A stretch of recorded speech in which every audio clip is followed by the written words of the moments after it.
Ini Transjatim ini masih Surabaya, terus juga Sidoarjo sama Gresik. Terus berarti ini masih 3 kota lagi ada Madura. Jadi tujuannya itu untuk mengurangi kendaraan pribadi dan menciptakan mobilitas yang adil itu sih, Mbak. Kita sudah terintegrasi dengan sistem tiket digital, Mbak nih, Mbak. Kita kan tadi seperti saya sampaikan perlu bayarnya tetap pakai cashless sama e-ticketing aja tadi. Yang kita bisa lihat saat ini masyarakat tuh masih mindsetnya lebih nyaman pakai mobil pribadi, Mbak.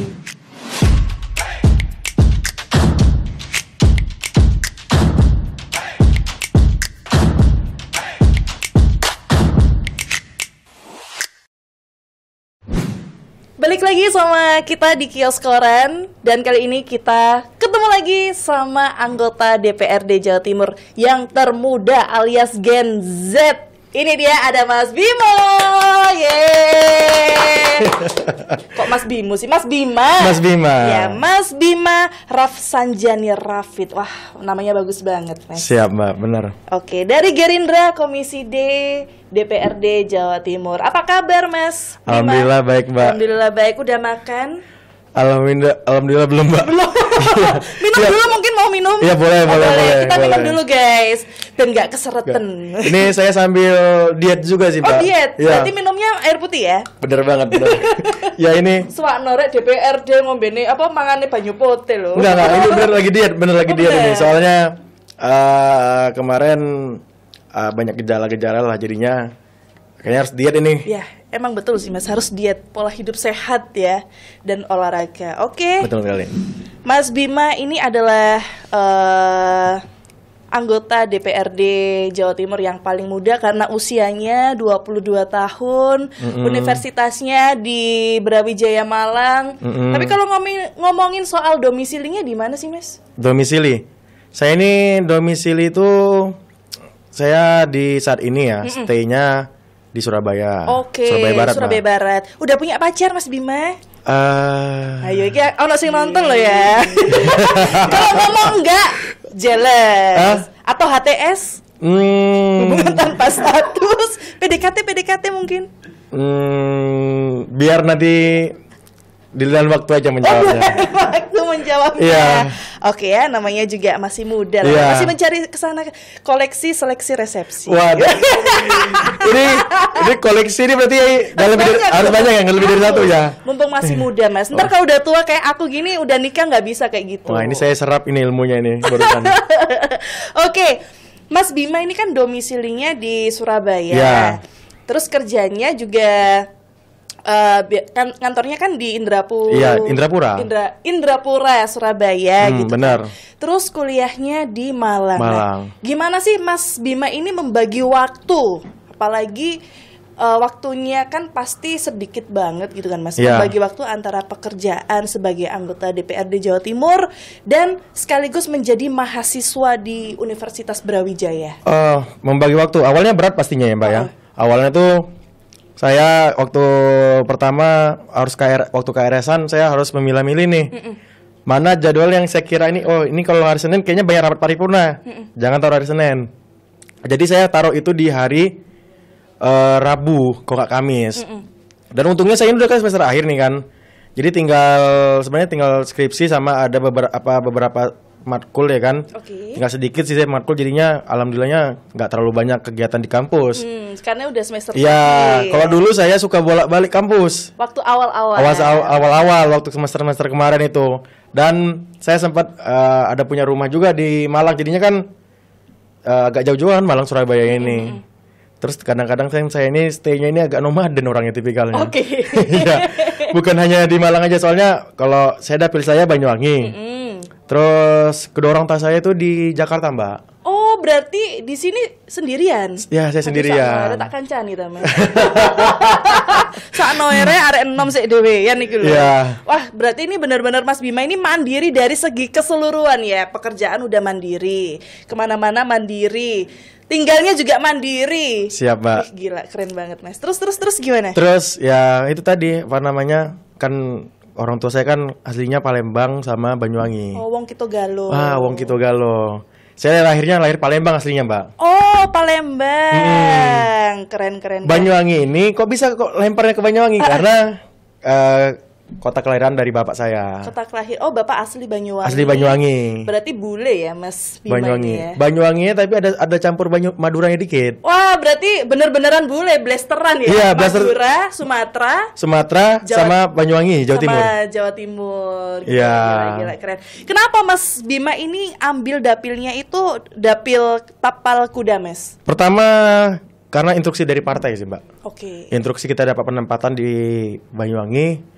Terus juga karena banyak dukungan-dukungan saya punya banyak investasi sosial dari sana ya. Wah, nah itu yang perlu.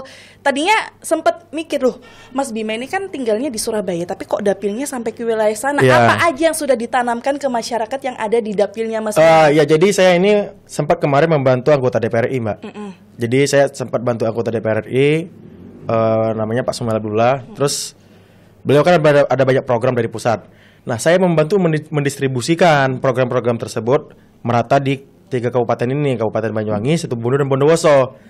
Sehingga saya kan kenal nih sama beberapa tokoh masyarakat di daerah setempat. Sehingga ya banyak dari mereka menyarankan, Mas Bima, sini aja nyalon loh. Kita udah kenal sama sampean juga. Nanti permasalahan tim, tenang, kita bantu carikan juga. Jadi gotong royong sifatnya. Terus saya kenal juga sama beberapa anak-anak muda, aktivis sana dari golongan HMI, PMI, GMNI. Jadi ya itu menurut saya modal sosial saya. Iya, berarti udah hampir semua dari kalangan tokoh masyarakat sampai ke generasi mudanya sudah berbaur ya, Mas ya? Sama satu lagi yang bikin saya berani mau ngambil sana. Calon anak mudanya cuma saya, jadi minoritasnya bagus menurut saya. Jadi pesaing mudanya enak. Iya, betul. Jadi Mas Bima ini menjadi yang orang yang pertama untuk merangkul teman-teman yang ada di sana. Terus terang beda ya, Mbak ya, kalau udah jadi mungkin saya sendirian masih muda. Waktu pencalekan pun saya paling muda. Yang paling muda di atas saya ini umurnya masih 40. Itu 40 termasuk muda ya? Ya maksudnya hampir 40, kalau nggak salah 38, 37 lah. Oke, iya itu masih muda, tapi ini lebih muda lagi 22 tahun, Mbak. Ya, jadi saya mengambil kesempatan di situ sih, Mbak. Oke. Mengambil kesempatan para pemilih pemula, terus juga kemarin itu bonus demografi. Saya incar di situ sih, Mbak. Karena kemarin saya baca-baca kan di 2024 kemarin bonus demografinya sangat tinggi ya kan. Hampir 60% ya. Oke. Jadi saya coba ambil lumbung-lumbung suara anak muda di situ. Jadi saya kayak menguasai suara anak muda lah di Banyuwangi, Situbondo, Bondowoso kemarin. Oke, itu kan kemarin ya, Mas ya. Kemarin karena Mas Bima ini menjadi minoritas karena generasi mudanya bisa dibilang masih bisa dihitung pakai jari lah. Jari lah ya. Tapi kalau untuk saat ini gimana? Setelah adanya Mas Bima di area sana, di dapil sana, anak mudanya gimana Mas sekarang? Apakah tetap lempeng, atau mungkin sekarang karena adanya Mas Bima ini mereka jadi kayak kayaknya Mas kayak kalau misalnya aku jadi kayak Mas Bima kayaknya keren deh, kayaknya aku bisa bermanfaat deh untuk lingkungan sekitar. Hampir sekarang, Mbak. Kalau kemarin tim saya itu kebanyakan isinya senior-senior ya, umurnya itu di atas 60-an, bahkan ada yang 50, 60, 70 ya. Kali ini saya bukan menggantikan ya, mengisi yang terdepankan reshuffle lah bahasanya. Tim-tim saya diisi anak muda semua, yang mereka yang paham dan melek digital juga. Jadi kalau saya mau ketemu sama mereka nggak perlu lagi ketemu, bisa Zoom, Mbak. Oke, karena anak muda sekarang gampang ya, beda sama yang agak di atasnya gitu kan. Kalau yang di atasnya itu misal kayak kita aja nih membuat agenda kayak untuk komunikasi WA saja mereka tidak paham, kan kesulitan kita nih untuk berkomunikasi. Jadinya saya coba ambil alih ya buat tim-tim saya. Terus itu di saat acara-acara pun saya tetap masih undang paling tokoh-tokoh masyarakat saja yang senior-senior. Tapi sisanya saya hampir full 80-70% itu anak muda, baik reses dan sebagainya acara saya di sana. Oke. Karena tujuannya satu, Mbak. Bukannya kita namanya nggak tahu bahasa takdirnya, namanya wafat itu kan di tangan Tuhan ya kan. Tetapi risiko kita kan ngambil yang jangka panjang nih. Anak-anak muda kan jangka panjang ini kan bisa umur dia masih masih muda. Ini kan bisa berkelanjutan. Jadi saya milih tim-timnya saya anak muda di situ terus. Berarti Mas Bima ini timnya anak muda semua tapi tidak melupakan yang senior-senior itu tadi. Ya, tetap apa ya, ibaratnya senior-senior ini yang mendampingi atau yang mementori. Ya, mereka di situ saya taruhkan posisi senior ini sebenarnya lebih bijaksana lagi. Mereka jadi pembina. Iya, pembina. Tapi kalau misalkan turun lapangan eksekusi, sekarang saya siapkan mereka jadi bagian anak muda. Iya, kasihan. Karena kekuatan anak muda ini kan berlebih kan. Ya, betul. Kalau karena saya orangnya nggak enakan ya. Masa masih saya sungkan ya? Sungkan. Saya menyuruh tim yang lebih tua dari saya kan sungkan. Iya, jadinya apalagi Mas Bima kan paling muda terus nyuruh yang lebih sepuh gitu kayak nggak enak, ya, nggak etis gitu ya Mas ya. Kurang etis lah ya. Jadi saya taruhkan mereka ini di bagian pembina lah. Jadinya bagian mengkoreksi. Oh ini salah. Karena dia kan tetap pengalaman garam pahit manisnya kehidupan mereka udah pernah merasakan. Jadi mereka bagian untuk motivasi. Oke, keren banget. Tepuk tangan dong guys. Gila, Mas Bima ini apa ya? Tujuannya keren banget. Anak muda ditaruh di lapangan tapi juga mau belajar. Sedangkan yang sudah senior-senior ini ditempatkan untuk membina, mementorin bawah-bawahannya ini, junior-juniornya untuk supaya bisa seperti yang sesepuh itu tadi. Keren.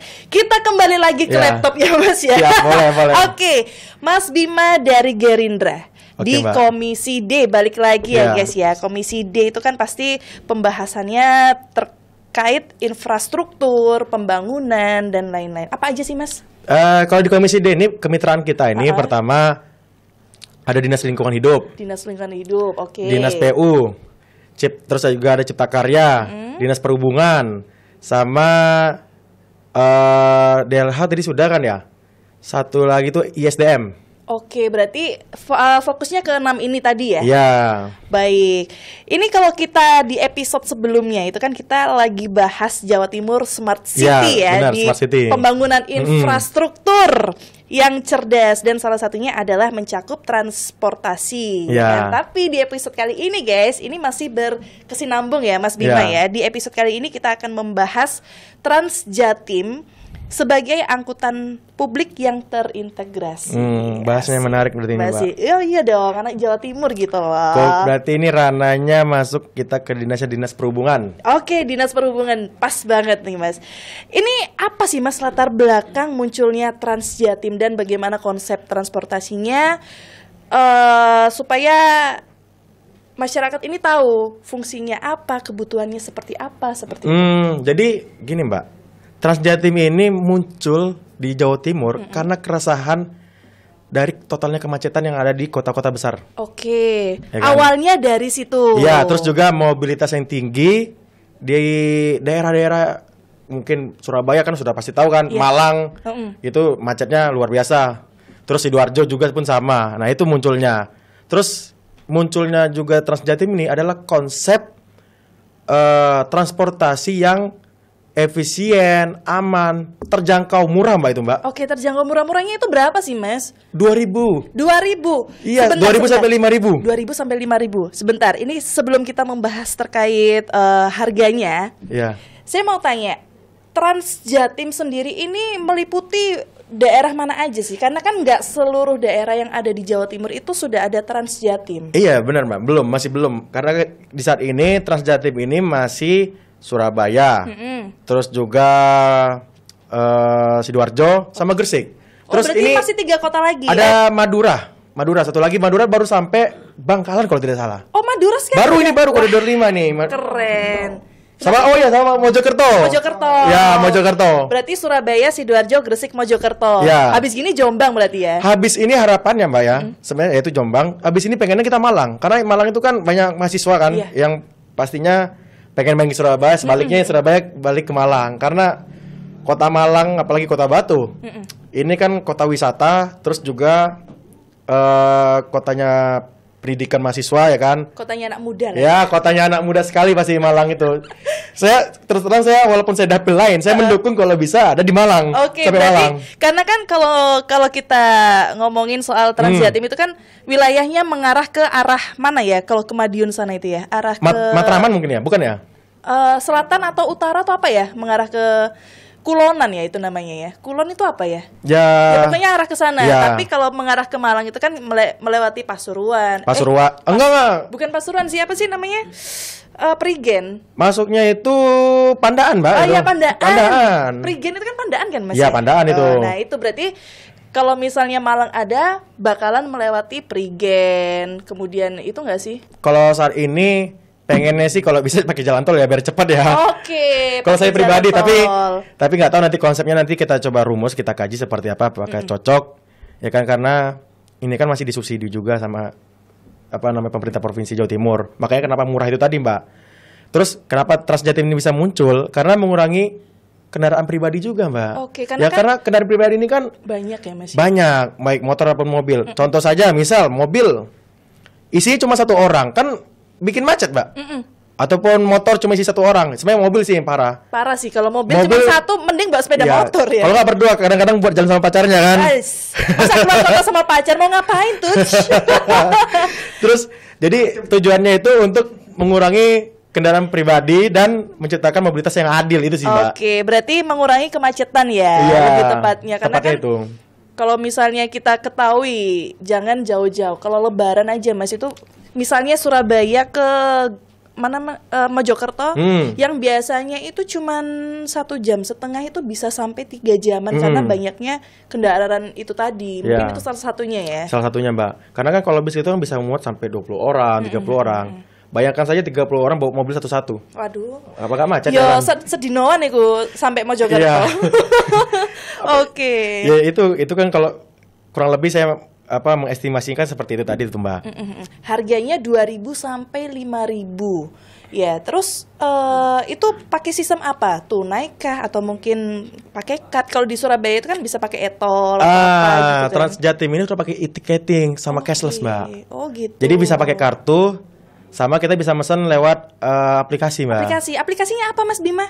Langsung aja Transjatim itu, Mbak. Transjatim berarti bisa searching di Google aja, itu ada kok. Oh, berarti setiap orang yang mau berpergian keluar kota, kalau misalnya pengen naik Transjatim itu bisa tahu rutenya melalui aplikasi Transjatim itu tadi. Benar. Itu ada ininya ya, jam-jamnya ya? Ada jam-jamnya, Mbak. Terus tempat-tempat haltenya juga ada? Nah, kita ini masih mungkin kenapa masih belum meluas, ya kan? Keterbatasan ya infrastruktur tadi kan. Kayak halte-haltenya, ya kan, koridor-koridornya masih kita terbatas karena ya kan butuh koordinasi, Mbak, sama antar wilayah, antara kabupaten itu kan. Nah, itu perlu. Oke. Terus untuk peran dari DPRD sendiri nih, Mas Bima, karena kan untuk menciptakan Transjatim supaya lebih meluas lagi kemana-mana. Nah, ini bagaimana peran DPRD Jawa Timur dalam mendukung program Transjatim ini supaya lebih berkembang dan pastinya berkelanjutan, nggak cuma di tahun ini aja atau mungkin hanya 2 tahun, 3 tahun, tapi sampai kita tua lah ya. Ya. Jadi peran di DPRD provinsi jelas. Ya, pertama baik dengan tugas fungsi pokoknya kan ya, tupoksinya ya kan, penganggaran, Mbak. Kita menganggarkan, terus regulasi sama pengawasan. Terus peran kita juga di DPRD untuk Transjatim ini, selain itu perluasan cakupan, Mbak. Pengennya kita untuk peningkatan kualitas juga dong. Terus kita menginginkan subsidi berkelanjutan, Mbak. Jangan berhenti lah ya Transjatim, karena nanti sudah banyak make subsidi dihilangkan, takut harganya naik. Keluarga protes yang sudah pernah naik. Betul. Terus ke fasilitas bus ditingkatkan agar yang naik bisa nyaman ya kan. Biar nggak kalau misalkan fasilitas busnya bagus, yang naik nggak kepanasan. Misal AC-nya rusak ya kan, kepanas kan, Mbak. Lumayan 1 jam perjalanan, 30 menit perjalanan. Sama satu lagi, operator profesional itu harus dilatih lah intinya. Sama kita harus berkolaborasi juga, Mbak, dengan pemerintah provinsi dan kabupaten kota. Oke. Jadi kalau ngomongin soal fasilitasnya sendiri, Mas, karena kan namanya masyarakat yo. Kalau misalnya di luar sana kan, wes aku tak naik ini aja lah Transjatim karena fasilitasnya ini pakai AC terus segala macam. Nah, itu fasilitasnya kalau boleh tahu di dalamnya itu ada apa aja sih, Mas? Ya, di dalamnya itu hampir mirip sih, Mbak, sama kayak Trans DKI Jakarta itu, Mbak ya. Ya mereka full AC ya, Mbak ya. Terus ada tempat duduk juga, ada yang bisa pegangan juga. Dan ini kan konsepnya kan kita jelas efisien, aman, terjangkau dan terintegrasi, Mbak. Oke. Terus untuk tujuannya Transjatim itu apa aja Mas? Misalnya kan kalau tadi Mas Bima ngomongin supaya masyarakat ini lebih efisien, terus mengurangi kemacetan dan lain-lain. Selain itu mungkin yang lebih apa ya dipikirkan masyarakat, oh aku tak numpak IKEA misalnya kayak mengurangi emisi karbon. Oke. Ya kan itu benar Mbak. Benar. Walaupun saat ini Transjatim masih pakai bahan bakar ya bensin ataupun solar itu tadi. Tapi kan kalaupun bis itu bisa menampung 30 orang dan 30 orang ini tidak pakai kendaraan pribadi, kan berkurang. Iya, berkurang emisinya. Bener. Oh iya ya, nggak kepikiran sampai sejauh itu loh, Mas. Ya. Kirain cuman sebatas apa ya? Sebatas mengurangi kendaraan bermotor atau mobil gitu. Ternyata tingkat populasi itu juga dipikir apa ya? Maksudnya dipikirin gitu ya. Ya, karena kan polusi udara tuh apa namanya sangat berbahaya lah Mbak ya untuk kehidupan kita. Kan kita kan menghirup polusi udara tuh pasti nggak enak. Tapi masyarakat sebenarnya kayaknya saya lihat itu nggak sampai ke sana lah ya. Nggak sampai mikir ke sana. Cuma mikirnya cuma satu, bikin macet aja. Kalau macet udah masih Males. pusing. Betul. Karena aku sendiri juga sih. Udah nggak suka lah masyarakat kalau udah macet itu. Tapi untungnya Surabaya ini masih keadaannya tidak terlalu macet sekali. Beda sama di DKI ya. Oh iya sih. Kalau sama DKI. Bandingin kita DKI. Oke. Dengan DKI ini, karena kebetulan saya sempat tinggal di DKI. Wah itu macetnya luar binasa itu ya. Luar binasa juga itu bisa masuk Pak. Okay. Itu saking ininya ya, banyak masalahnya ya kan di DKI itu kemacetannya. Kalau ngomongin masalah Transjatim, Mas Bima sendiri udah pernah naik belum sih? Ini kan karena Mas Bima sudah apa ya di komisinya Mas gitu kan. Mas, saya pernah naik Mbak. Oh pernah naik? Dari mana ke mana? Tapi nggak pernah naik kemana-mana. Waktu itu cuman kita naik ngecek pengecekan waktu peresmian. Tapi kan naik tujuannya. Oh iya, yang penting naik. Pernah tahu ya dalamnya seperti apa. Bagus kok. Oh, bagus. Bisa dibandingkan dengan ya bisa bersanding lah kualitasnya dengan bis-bis lain. Oke, berarti Mas Bima sendiri ini ternyata sudah ya minimal tahu lah ya Mas ya, daripada nggak sama sekali kan. Ya berarti besok-besok kalau misalnya ada di Malang, Mas Bima harus naik itu deh kayaknya. Nah itu nanti kalau ada di Malang, saya pengen coba itu sama satu lagi sih. Saya pengen nyoba, nggak tahu sampai dari rumah saya ke kantor Indrapura itu ada apa nggak ya? Ada dong. Kalau di Surabaya itu ada ya? Ada. Itu kan hampir sama kan? Iya, maksudnya saya nggak pernah lihat ya kalau apa namanya di depan rumah saya itu lewat. Tapi sebenarnya kalau lewat itu harusnya di halte-halte. Iya, halte sih. Jadi saya pengen coba nanti apa namanya kayak pernah lihat tuh kayaknya di Pakun kan dari rumah saya ke Pakun agak jauh kan.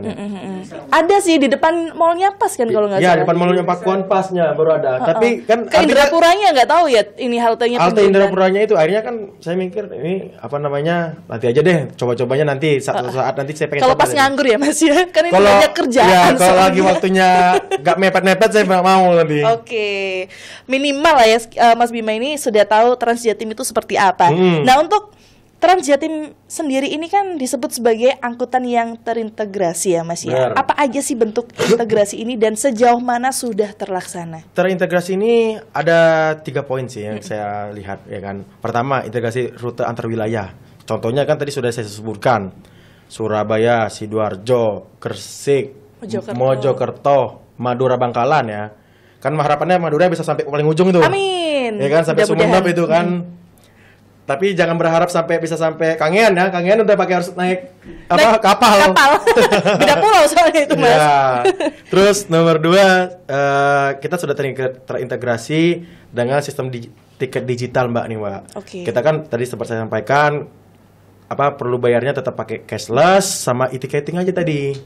Dan ketiga kita ini terintegrasi dengan feeder ataupun angkot lokal. Jadi misal nih teman-teman di situ nggak ada sudah stop perhentiannya, pasti dekat-dekat situ pasti sudah ada angkot-angkot lokal. Ya, yang mau lanjut ngambil lah ya kurang lebih seperti itu ataupun feeder.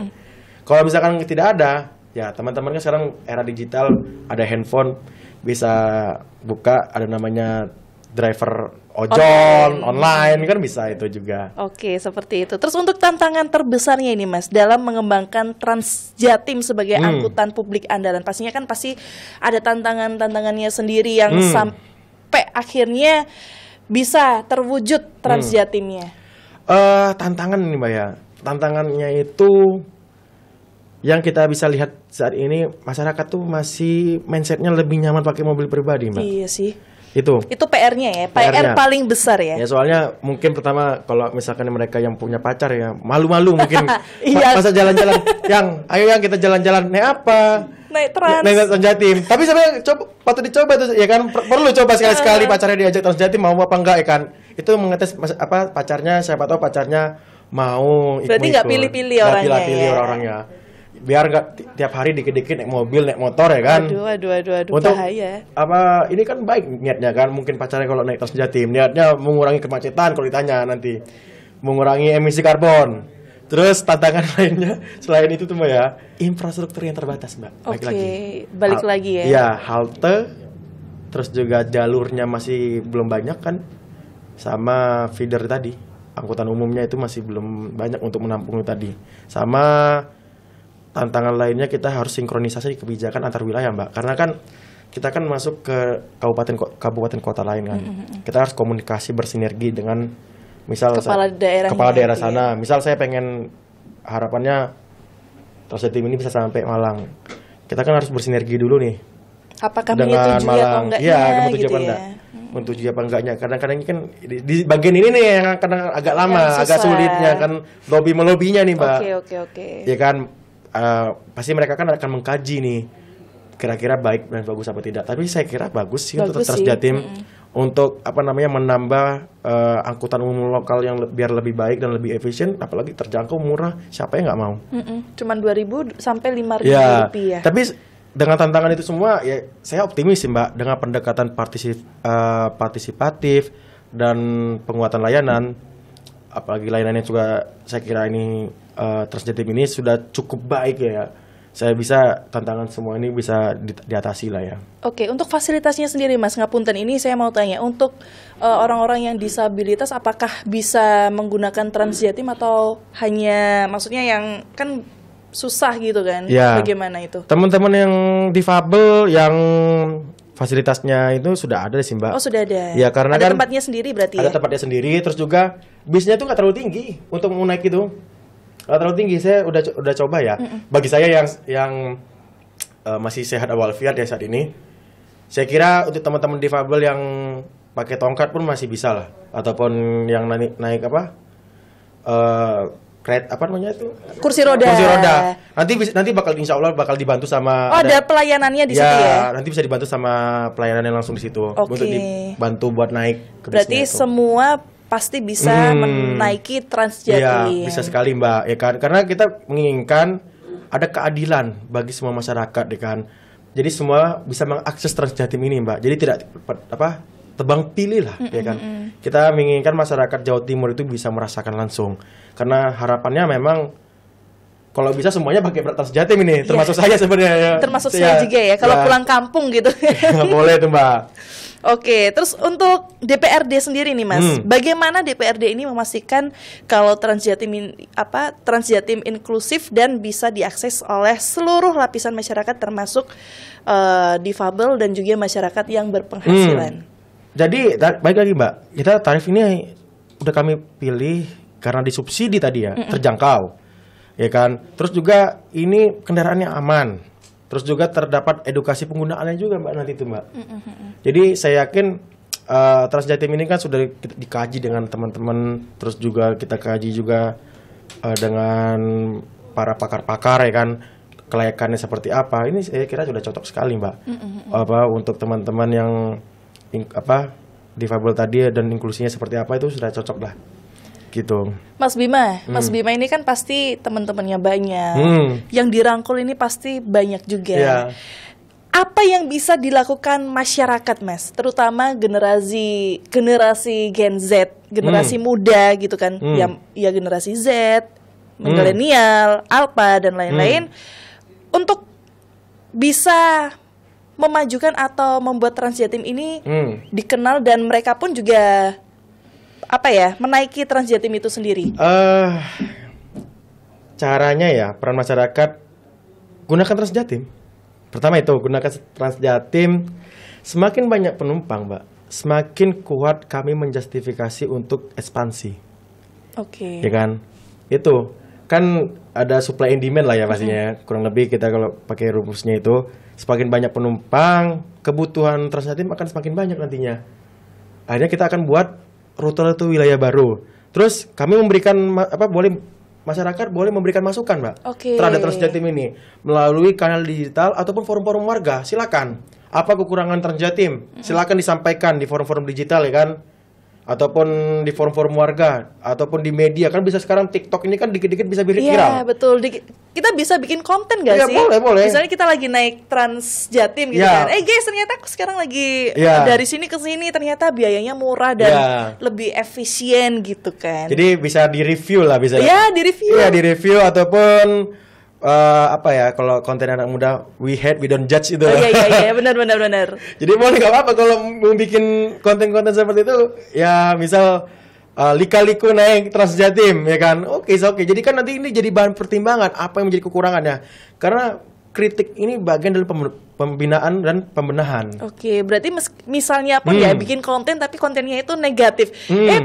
Transjatim ternyata bau, guys. Gitu nggak apa-apa? Oh, nggak masalah. Nggak masalah. Itu Kritik nanti, ya? Ya kritik itu. Bau akhirnya kan nanti kita akan mengkaji kan, kenapa ini bau? Apakah dari pelayanan kita ini masih kurang karena mungkin tidak dibersihkan oleh para operator dan sebagainya. Jadi ini hal-hal yang baik seperti kritik itu saya akui nggak masalah, Mbak, untuk pembangunan terus untuk kemajuan itu tidak masalah.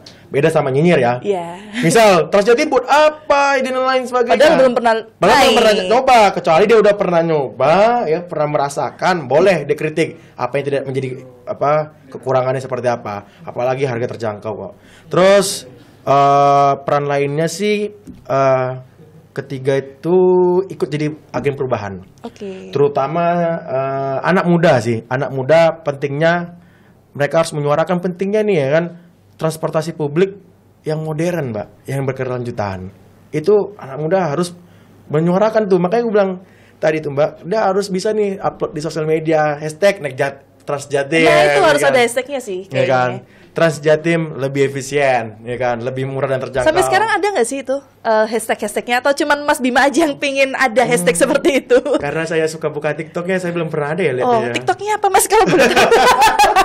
Malah tukeran medsos. Nanti aja Mbak kita mau tukeran. Oke. Oh, berarti pengennya karena kan Mas Bima ini anak muda ya, jadi paham lah ya supaya viral itu bagaimana. Iya. Mungkin menggunakan hashtag supaya masyarakat yang belum pernah mencoba ini bisa mencoba, bisa tahu Boleh. dalamnya seperti apa, seperti itu. Oke, untuk visinya dari DPRD Jawa Timur sendiri, Mas, terhadap masa depan transportasi publik, khususnya Transjatim dalam 5-10 tahun ke depan. Visi misi DPRD terhadap Transjatim 5-10 tahun ke depan ataupun bahkan lebih, kami menginginkan itu transportasi publik yang berkelas dunia, Mbak. Oke. Contohnya bukan kelas Indonesia ya, tapi dunia ya. Dunia kalau bisa, karena kita pengen muka provinsi Jawa Timur ini sudah kelas dunia lagi, bukan kelas Indonesia kelas provinsi lagi kita mau. Berarti kalau di Jakarta itu masih belum ada ya? Di Jawa Barat maksudnya belum ada ya? Masih ada di Jawa Timur ya? Maksudnya yang antar kota atau kabupaten gitu? Kayaknya Jawa Barat sudah ada sih, sudah Mbak. ada. Jawa Barat udah ada, Jakarta sih seingat saya. Terus sama ya itu sih yang saya Sama Jawa tahu Timur saya lah Jawa ya. Timur. Saya pengen dia ini berbasis teknologi ya, inklusi dan berkelanjutan, dan juga saya pengen Transjatim ini menjadi tulang punggung, Mbak, terhadap mobilitas urban dan antar wilayah. Harapannya dipilih masyarakat karena nyaman, Mbak, dan efisien dan cepat, bukan karena terpaksa. Saya nggak pengen Transjatim ini karena dipaksa. Tapi kayaknya nggak terpaksa Ya, sih, Mas. terus sama saya kayaknya nggak terpaksa sih. Saya pengen juga Transjatim ini kalau bisa sudah pakai tenaga keterbarukan. Contohnya mungkin bis listrik kali ya. Oke, berarti harus ini dong, infrastrukturnya Iya. harus diperbaikin dong. Ya baik lagi, mudah-mudahan. Susah nggak sih, Mas? Bisa sebenarnya. Semakin bisa. banyak yang pakai Transjatim, Akan PA diperbaikin lagi berarti. bisa diperbaiki lagi karena kan ada keuntungan di situ nanti kan. PAD Provinsi Jawa Timur menaik. Nanti kita akan kaji untuk bisa membeli unit-unit armada baru. Oke. Contohnya bis listrik ya kan, yang lebih ramah lingkungan lagi. Nah, itu sih, Mbak. Harapannya kan kayak gitu, Mbak. Harapannya seperti itu, tapi itu sangat besar dan PR banget sih, Mas. PR, Mbak. Memang kenapa kalau DKI kayaknya sudah mungkin melakukan ya, mungkin mobil listrik itu ataupun angkutan umum listrik. Ya karena PAD mereka tinggi sekali. 3 kali lipat, Mbak. 3 kali lipat. 3 kali lipatnya Jawa Timur ya? 3 kali lipat sih. Kita di sini hampir 20-an. Ya, aku nggak salah ya 29 apa Kalau di DKI itu hampir 100 triliun, Mbak. Wih. Ya mudah-mudahan Jawa Timur bisa apa ya? Ya. Apa ini namanya? Menyusul ya. Kalau menyalip nanti dulu. Kalau bisa ya bisa dong. Sebelum menyusul kita menyamai dulu, Mbak. Menyamai dulu, habis itu baru menyusul. Menyalip. Oke. Next, Mas. Gimana sih peran teknologi digital dalam mendorong Transjatim menjadi sistem transportasi publik berbasis smart mobility? Bagaimana mendorong Transjatim sebagai smart mobility? Kita menerapkan e-ticketing, terus juga GPS, Mbak. Itu ada GPS. Ada GPS-nya itu. Terus juga informasi real time untuk penumpang. GPS-nya itu pakai aplikasi yang tadi. Iya, aplikasinya itu. Jadi kan bisa tahu kayak dia jalan kayak Gojek gitu loh. Jalan dia kan. Berarti si penumpang ini bakalan tahu nggak nunggu lama-lama gitu kan. Lagi jalan di mana nih posisinya kan. Terus juga integrasi dengan aplikasi digital, peta digital ya kan, jadwal yang dinamis, terus juga pelaporan layanan. Ini yang kita inginkan sih, Mbak. Terus juga ini akan menjadikan Transjatim sebagai transportasi yang cerdas dan responsif. Oke. Gitu. Untuk dampak ekonominya, Mas. Tadi kan Mas Bima bilang kalau misalnya ada ini tuh pasti PAD-nya besar lah ya. Maksudnya meningkat lah ya. Nah, untuk dampak ekonomi yang bisa dirasakan masyarakat dari pengembangan Transjatim sebagai sistem angkutan massal apa? Dampak ekonominya ya. Dampak ekonomi Transjatim ini bukan hanya soal mobilitas sih, Mbak. Tapi juga soal pemerataan ekonomi. Karena kan orang berpindah-pindah kan. Itu kan tujuannya kan untuk orang mungkin dia pengen ke sana, tujuannya untuk berbisnis ya kan, bisa lewat pakai Transjatim. Terus juga dampak ekonomi lainnya itu akses yang murah, hemat biaya dan waktu. Terus kita mendukung juga pekerja informal, UMKM dan pelajar ya kan. Karena terdapat di halte-halte itu, Mbak ya, ataupun di koridor-koridor yang kita bangun itu ada ekonomi mikro, Mbak. Contohnya ada dekat masih ada warung pasti dekat halte itu, Mbak. Oke. Ya kan, ataupun parkir ya kan, ataupun jasa dan lainnya. Itu sih ekonominya itu yang kita lakukan. Jadi memang ekonomi katalis lah yang kita terapkan. Oke, baik. Terakhir, Mas Bima. Harapan Mas Bima atau ajakan Mas Bima untuk seluruh masyarakat yang ada di Jawa Timur atau untuk generasi-generasi muda ini kalau kemana-mana atau antar kota, kabupaten mau pulang kampung misalnya, ajakan buat teman-teman dong supaya mereka ini bisa naik Transjatim aja daripada naik motor atau kendaraan pribadi sendiri. Jadi bagi teman-teman di luar sana yang pengen naik Transjatim, saya sarankan naik Transjatim. Kenapa? Kali-kali ya kan. Kan kalau kita pakai mobil ngeluarin bensin bensin sudah berapa, ya kan? Tapi kalau kita naik Transjatim, asalkan tujuannya pas dengan yang kalian inginkan, naik aja Transjatim. 5.000 paling mahal. Jadi ini benar-benar efisien waktu yang cukup layak untuk teman-teman pakai. Dan juga saya berharap anak-anak muda bisa naik juga, ya kan? Gak usah malu-malu ya kan? Takutnya, naik bis nggak punya mobil ya, nggak punya motor ya, jangan pernah malu ya kan? Gengsi ya. Jangan gengsi diturunkan dikit ya kan?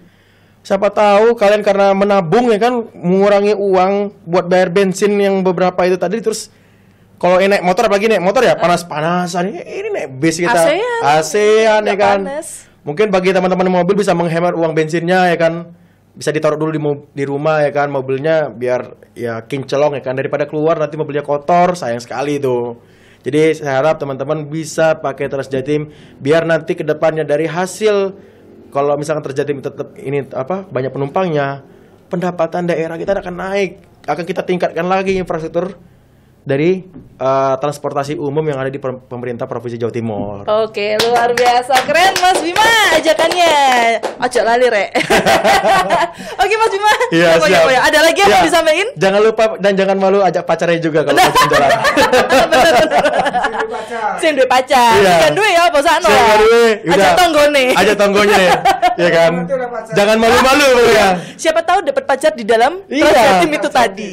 Ketemu strangers ya kan, cinlok ketemu misalnya nggak sengaja kesenggol kenalan ya. Aduh, drakor banget ini. Oke, terima kasih Mas Bima, sampai ketemu lagi ya. Terima kasih sudah mampir ke Kios Koran. Ya, Jangan kapok. Besok kita ngobrol-ngobrol lagi. Oke, thank you. Sampai ketemu lagi ya teman-teman di Kios Koran di episode selanjutnya.